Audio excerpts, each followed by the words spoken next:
We start with breaking news from the United States. Authorities say a man has died after being shot by federal agents in Minneapolis.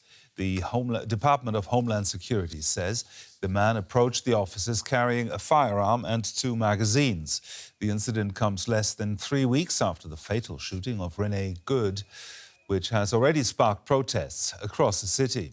Thousands of immigration and customs enforcement, or ICE, agents have been deployed to the city as President Donald Trump intensifies his nationwide campaign to deport immigrants. U.S. Border Patrol Commander Gregory Bovino gave a statement describing what led to the fatal shooting. An individual approached U.S. Border Patrol agents with a 9mm semi-automatic handgun. The agents attempted to disarm the individual, but he violently resisted. Fearing for his life and the lives and safety of fellow officers, a Border Patrol agent fired defensive shots. Medics on the scene immediately delivered medical aid to the subject, but the subject was pronounced dead at the scene. The suspect also had 2 loaded magazines and no accessible ID. This looks like a situation where an individual wanted to do maximum damage and massacre law enforcement. At a press conference, Minneapolis Mayor Jacob Frey addressed Donald Trump and his government directly, urging them to stop the deployment of ICE agents to the city. How many more residents, how many more Americans need to die or get badly hurt for this operation to end? How many more lives need to be lost before this administration realizes that a political and partisan narrative is not as important as American values? How many times must local and national leaders must plead with you, Donald Trump, to end this operation and recognize that this is not creating safety in our city? Well, for more on this story, I'm now joined by DW reporter Stefan Simons in Washington, D.C. Stefan, we just heard from the U.S. Border Patrol Commander Greg Bovino there, what led to the shooting. Have you heard of any eyewitness accounts? What more do we know about this incident so far?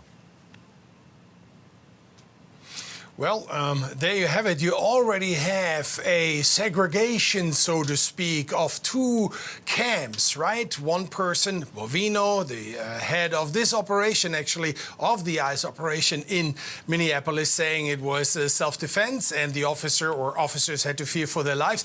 Well, what he doesn't say is Minnesota and Minneapolis, this is a city and a state where you have or can achieve and get a sealed, concealed carry license. That means there is probably a lot of people walking around with guns, and that's legally so. That doesn't necessarily mean that they're going to shoot people.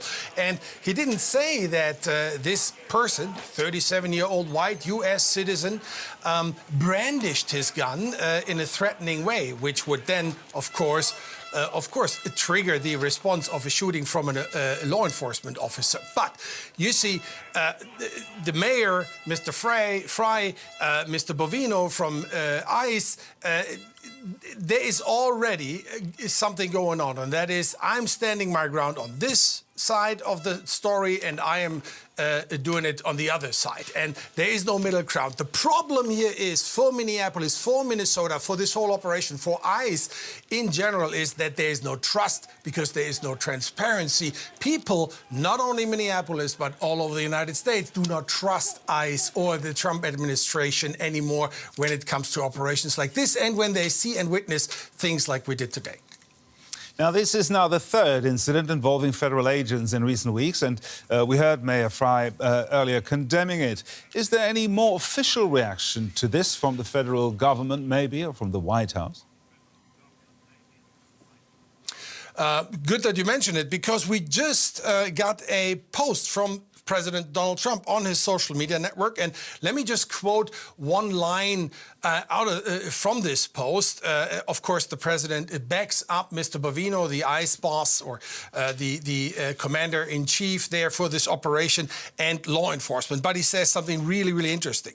I quote, "The mayor and the governor," that is Mr. Frey and Mr. Walz, the governor, are inciting insurrection with the pompous, dangerous, and arrogant rhetoric. So why do I mention this? It is because just a couple of days or a week ago, the president, as you will remember, said, you know, I am activating as in having at the ready 1,500 troops, U.S. military troops, not National Guard, not state troopers, but federalized national troops, U.S. Army troops in Alaska to get ready if I find that there's an insurrection going on. So the question is, and that is on many people's minds here, definitely from Democrats, they have said as much already. Is the president preparing the ground for a deployment of those troops ready on the go? That is the big question. That is the big question, not only because that would put this whole Minneapolis situation on another level. It is already on another level. I just was there. This is ready to really explode. There is a dance of the volcano. There is anger, frustration in the DNA of the people there, and a lot of trauma in their bloodstream, if you will. So this is no good whatsoever. Well, an increasingly explosive situation, it seems, and our colleague Stefan Simons will keep a close eye on it. Thank you very much, Stefan.